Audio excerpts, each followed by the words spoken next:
Now, there is no doubt about it that after what happened on September 10th when Charlie Kirk was murdered by this terrible human being, we have a lot of people, not just in the United States, but around the entire world that are coming together, sharing their opinions, sharing their emotions, and really lending out their support to Charlie Kirk's family and friends out there, welcoming them with open arms, really trying to just show a lot of empathy. Unfortunately, and I keep delivering this on and on again, but unfortunately, you have a lot of celebrities, you have a lot of those within the media, those even on social media, that are either celebrating his death, that are either, of course, politicizing it, lying about Charlie Kirk, saying outright horrible things about him.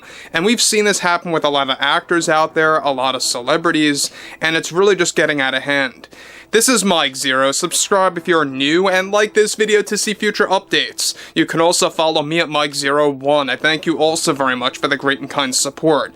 Now, we've seen this with Stephen King, we've seen this with Robert De Niro, as well as those out there like Sonny Hostin and among others within the media and within Hollywood. As for De Niro, after he politicized the whole Charlie Kirk situation and went on a couple of Trump rants there, it really is beginning to backfire on him after he was facing major backlash. Now, we know one thing about Robert De Niro. I'm sure that you all saw what he did in the open crowd right before the 2024 election when he was literally cursing at the public on camera and really just saying downright nasty things to people on live television. And I think that was the very moment where he hit rock bottom. That is the very moment where his career was ultimately finished, but now it's really beginning to actually set in motion.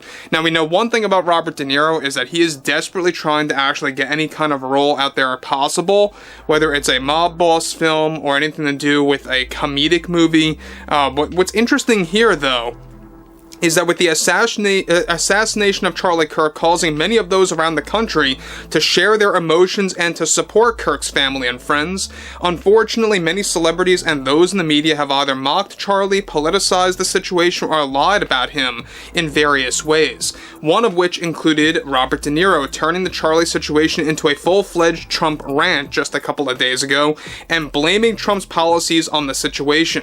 However, one major development going on now involves more to do with the fallout that De Niro is dealing with, as he was recently fired by a well-known studio as a result of politicizing the death of Charlie Kirk. It turns out that Robert De Niro was fired and let go by Apple Studios for a brand new film that they have been putting together for months now that was set to focus on yet another mob boss story. Sigh, I know, quite repetitive at this point. This time a mob figure that would actually be a completely fictional character, and how De Niro and Apple Studios were in the process of creating a story centered on a mob boss in hiding for over 30 years who comes back out of hiding to take revenge for the loss of his son. Now, this entire project was recently scrapped due to De Niro politicizing the death of Charlie Kirk and going on multiple rants about Trump. However, it turns out that even prior to the Apple Studios situation and how they actually let go Robert De Niro, they were losing trust in Robert De Niro after his film by Warner Brothers bombed at the box office, a film called The Alto Nights. You guys may recall that actually came out back in March of this year. Apple Studios, as it turns out, not only fired De Niro from the project, but they are also cutting all ties with him for future projects altogether and are scrapping the project without even considering a recast or getting somebody else to fill in the part that he was supposed to play. It turns out that a plan was set in motion to begin filming the actual movie by the middle of next year, right around the summertime, specifically June, for a early 2027 release date around February to March. De Niro was reportedly furious and maddened over Apple's decision to let him go after politicizing the events that took place on September 10th with Charlie's murder and blaming the state of the country on Trump and Trump supporters. Now, guys, let me just say one thing about this. Now, it's so typical of Robert De Niro to actually just politicize anything that comes from a right-leaning person or anyone that is a Trump supporter or anyone that associates with MAGA. Anything like that, anything even vaguely like that even, Robert De Niro just uses it as a way to justify his rants. Now, further, to make matters worse for De Niro's sake is that he is still doubling down on his rhetoric against Trump and his supporters and is not backing down at all. In addition to this, as a result, De Niro is already begging Warner Brothers, get this, to give him another film project to work on after he was let go by Apple Studios days ago. Turns out that WB wants little to nothing to do with De Niro after they let him go months and months ago, after he went on multiple rants about Trump both before and just after the 2024 election.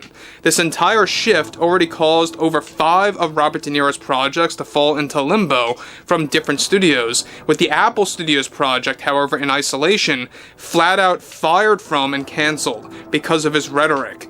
And again, I mean, I've said this so many times, but Robert De Niro, I feel like when I see any of his movies pop up on television, I don't watch a lot of TV to begin with, to be very direct with you guys, but if I do get a chance to just see one of his movies pop up, I don't even have the need or any kind of interest to actually watch his films anymore, whether it's The Godfather Part 2 or any movie out there like Raging Bull or anything like that. It's just gone. And I think a lot of people will share what I'm actually feeling, is that once they destroy the illusion, once the actors out there get very political, they drag politics, they just keep on blaming Trump this, Trump that, it gets very tiring, and you just associate the real person's face with the character's face in the movie, and you just really can't see the difference anymore.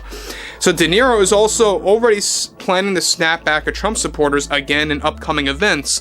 However, those associated with his team are desperately urging him to hold back for a very long while. De Niro is also involved in, of course, with Meet the Fockers 4, surprisingly, but was fired by his Mob Boss film by Apple Studios, which is kind of strange, I think, as well. I think, he should be let go from Meet the Fockers 4. We'll have to wait and see what happens there.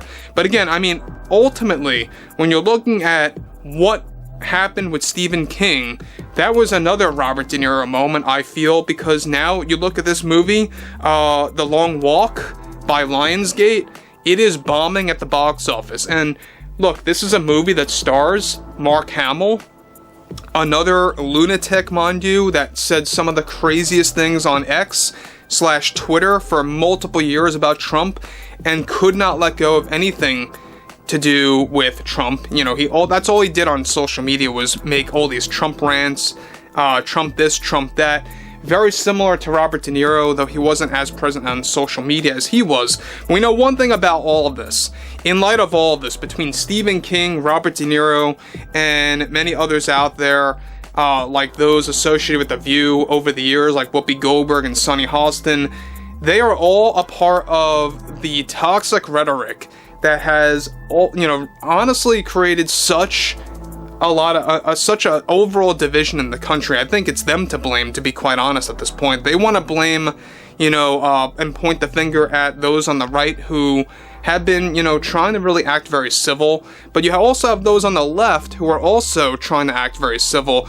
But of course, you're going to get different members of those on the left that act truly crazy, right? People like De Niro, people like Mark Hamill, people like, for example, Sonny Hostin, Whoopi Goldberg, Joy Behar. The list goes on and on, but overall, I would love to hear what everyone has to say about all of this below in the comments, and if you guys did enjoy the content for today, make sure to drop a thumbs up on this video to support the channel, and I will catch you guys later.